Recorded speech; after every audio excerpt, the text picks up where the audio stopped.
tomto videu vám chceme ukázať, ako používať Easy Sharp šablónu. Pomocou videa je možné pochopiť metódu brúsenia a naučiť sa s ňou pracovať. To nám umožní udržiavať nástroje po celú dobu ich životnosti v perfektnom stave.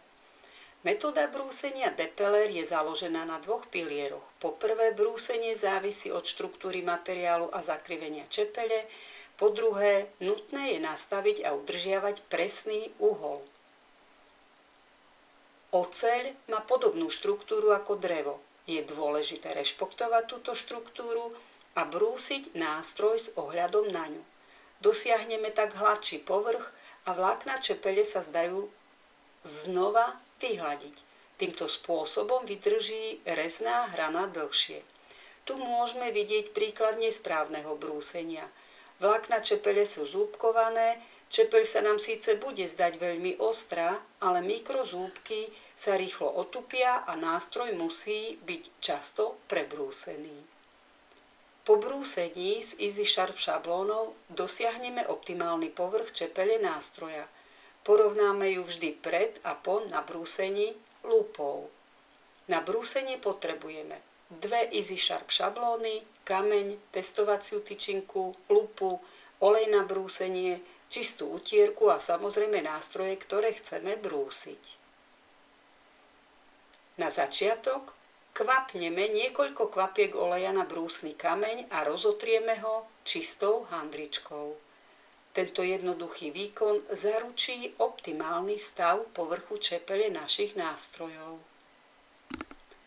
Namontujeme Easy Sharp šablónu na kameň. Pre pravákov by mal uhol smerovať doprava, pre ľavákov doľava.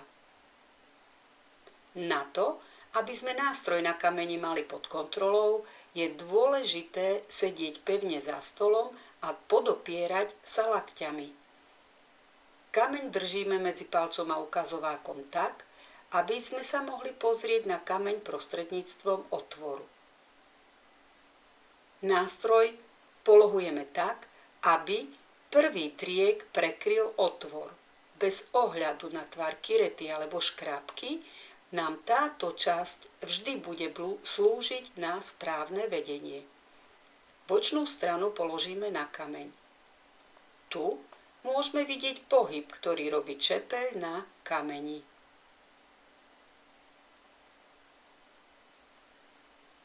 A tu rotačný pohyb rukovete.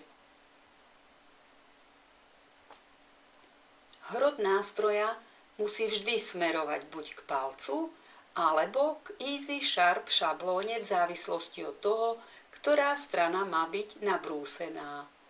Ako náhle sme dosiahli správnu polohu, pohybujeme nástrojom na kameni tam a späť, zatiaľ čo rukoveťou rolujeme medzi prstami. To nám umožňuje sledovať zakrivenie čepele. Vezmime si napríklad Gracieho kiretu 7-8. Nainštalujeme Gracieho šablónu, tá sa používa len pre Gracieho kirety. Hrot nástroja musí vždy smerovať buď k palcu, alebo k šablóne v závislosti od toho, ktorá strana má byť nabrúsená. Prvý driek by mal prekryť otvor a má byť rovnobežne s otvorom. Ako náhle sme dosiahli správnu polohu, pohybujeme nástrojom na kameni tam a späť, zatiaľ čo rukoveťou rolujeme medzi prstami. To nám umožňuje sledovať zakrivenie čepele.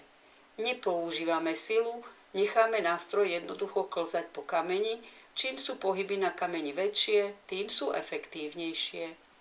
Pre univerzálne kirety a škrabku môžeme používať univerzálnu šablónu. Postup je rovnaký.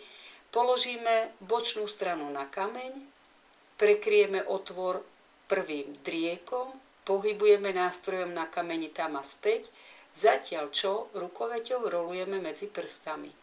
Lupou pravidelne kontrolujeme, či sa geometria čepele nezmenila. Čepeľ si môžeme označiť fixkou, aby sme kontrolovali uhol a pravidelnosť brúsenia. Po dvojnásobnom pohybe tam a späť by mala byť farba úplne preč.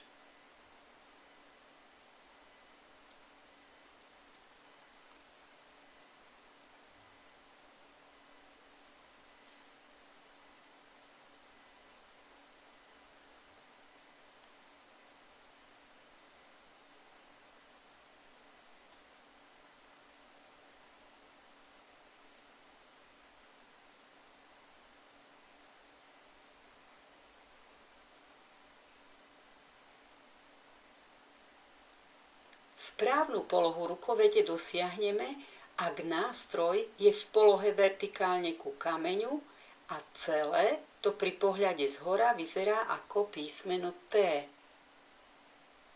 Okrem toho nasmerujeme čepeľ smerom ku palcu, to je v osi kameňa.